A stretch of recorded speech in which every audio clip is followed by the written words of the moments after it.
মাজার শরীফে ঢুকছি, মানে যদিও ফিক্সড মাজার কোনো নেই, একটা কবরস্থান। এখানে জেন্ডার ডিসক্রিমিনেশন মানা হয় না, ঠিক আছে?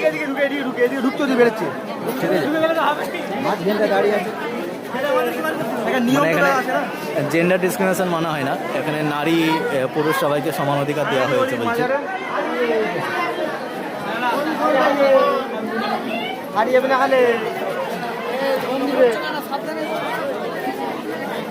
আপনাদেরকে দেখাই, আপনারা মন্তব্য করতেই পারেন, ঠিক আছে?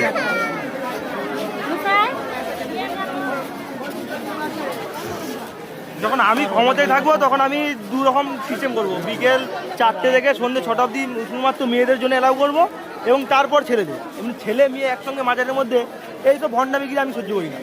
আমাদের ক্ষমতায় আসতে ভালো আছে। হ্যাঁ, এটা হচ্ছে CCTV coverage control room.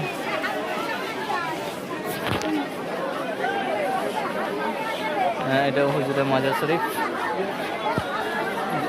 Gender discrimination নেই আমাদের, আগেই বলেছি।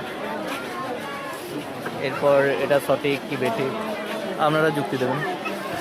আর এইখানে কাঠের দিকে জলটা শুনতে এইসব অনেক মহিলা দেখতে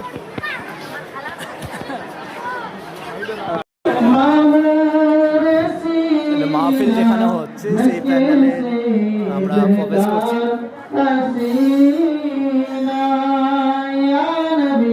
মানে আসল উদ্দেশ্য যেটা সেখানে লোক ফাঁকা যদি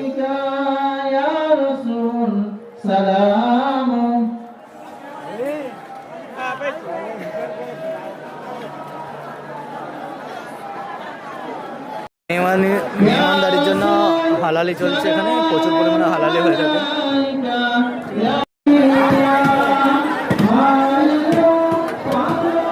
মেহমানদারির জন্য রান্না চলছে, যদিও 2 টাইমস মেহমানদারি করা হয়, একটা হচ্ছে রাত্রেবেলা আর একটা হচ্ছে সকালের দিকে পোলাও দেওয়া হয়।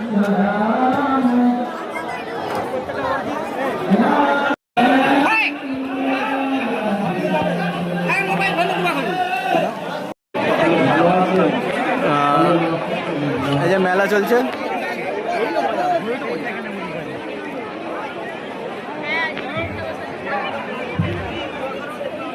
একটু লম্বা আছে তো খাবার বসতো নাকি ভালো করে। হ্যাঁ রে, এইভাবে ধরলে এই 3 আঙুলে ধরলে অফ করবে না। তুই ভয়েস দিবি কি না? আমি ভয়েস দেবো।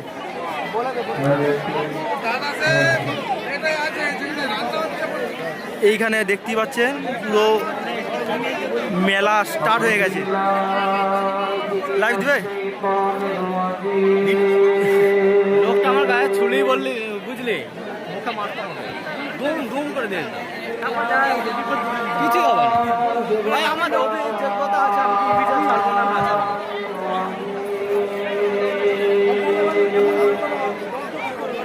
আলহামদুলিল্লাহ আলহামদুলিল্লাহ রাব্বিল আলামিন ওয়াল আকিবাতু লিল মুত্তাকিন আসসালাতু ওয়াসসালামু আলা রাসূলিল কারীম। তুই কেমন কর? আরে মেয়ে বারবার লাইভে